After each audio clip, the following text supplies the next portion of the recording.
International Day of Remembrance of and Tribute to the Victims of Terrorism, 21st August. Kindly note that this is an awareness video only. Viewers are advised to verify the contents before using this information anywhere else.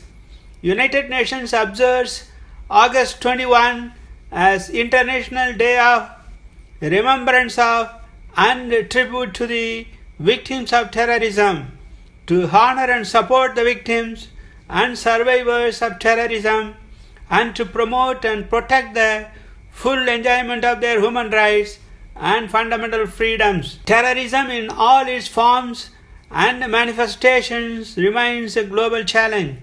It causes lasting damage to individuals, families, and communities. These scars run deep, and while they may fade with time, they never disappear. This International Day reminds us that no matter how long ago an attack happened, victims continue to struggle with its legacy. Victims and survivors all over the world need a chance to heal through justice and support. Thousands show great resilience, courage, and spirit.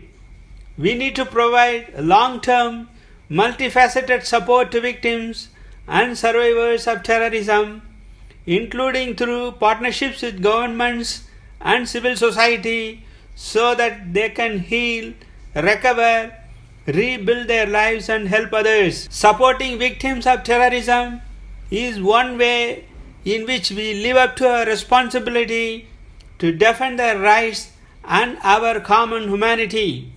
By listening to them, we can also learn much about how best to unite our communities against terrorism.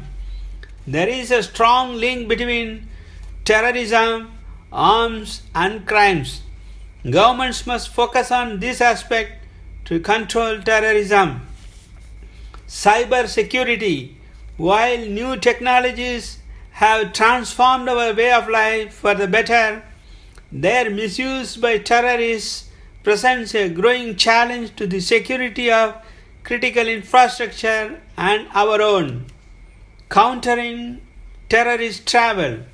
Terrorists, as well as those they inspire, represent a major transnational threat. Detecting and disrupting the travel of these individuals and groups and other high-risk criminals is a priority. Border security. Terrorists target the weakest links of border infrastructure. Implementing international standards and good practices of sound, modern, integrated, and cooperative border management contributes to stopping terrorist and illegal trafficking flows. Terror financing. The dynamic nature of terrorism financing is a crucial challenge to preventive efforts. Without funding, no activity can thrive. Governments must focus on identifying and interrupting terror financing. Preventing violent extremism. Preventing violent extremism conducive to terrorism is a crucial component to comprehensively addressing the threat. Youth engagement. Terrorist groups target young people. They exploit real or perceived grievances and use manipulative messages, including through new technologies, to increase their reach across borders and cultures. If prevention is our goal, we need to engage with and invest in youth. Weapons of mass destruction. We all agree that weapons of mass destruction, including chemical, biological, radiological, and nuclear weapons, should not fall in terrorist hands. Some of the key terrorist attacks in recent history are Bali bombings in 2002. 204 people died in this bombing. This was executed by Jemaah Islamiyah and Al-Qaeda. Second is Yazidi community bombings in 2006. Total 796 people died in this bombing. Third is Mumbai attacks in India in the year 2008. 166 people died in this attack. It was executed by Lashkar-e-Taiba. The fourth one is Boko Haram insurgency in the year 2015 at Baga, Borno State in Nigeria. It is feared up to 2,000 people are dead in this insurgency.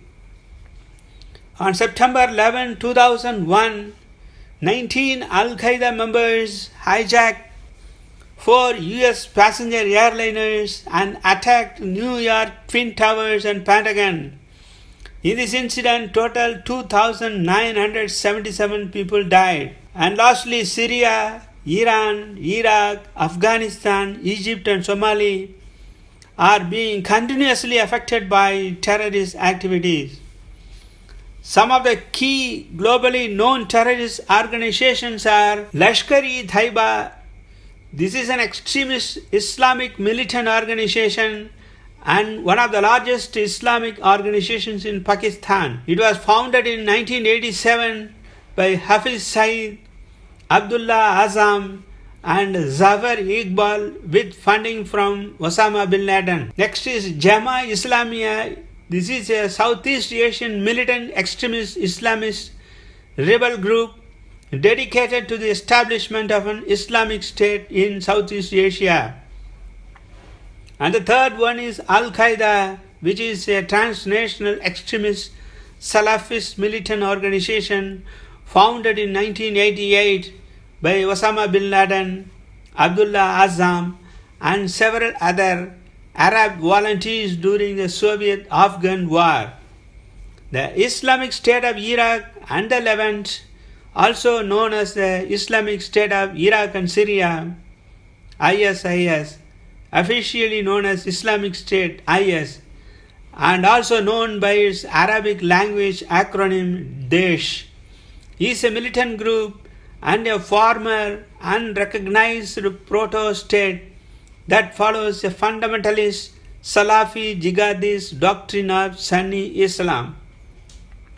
Victims of terrorism continue to struggle to have their voices heard, have their needs supported, and their rights upheld.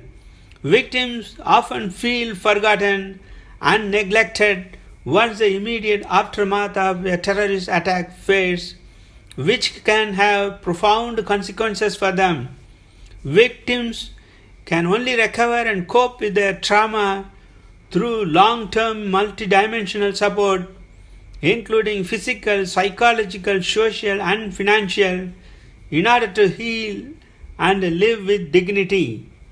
Let us commit to showing victims that they are not alone and that the international community stands in solidarity with them wherever they may be.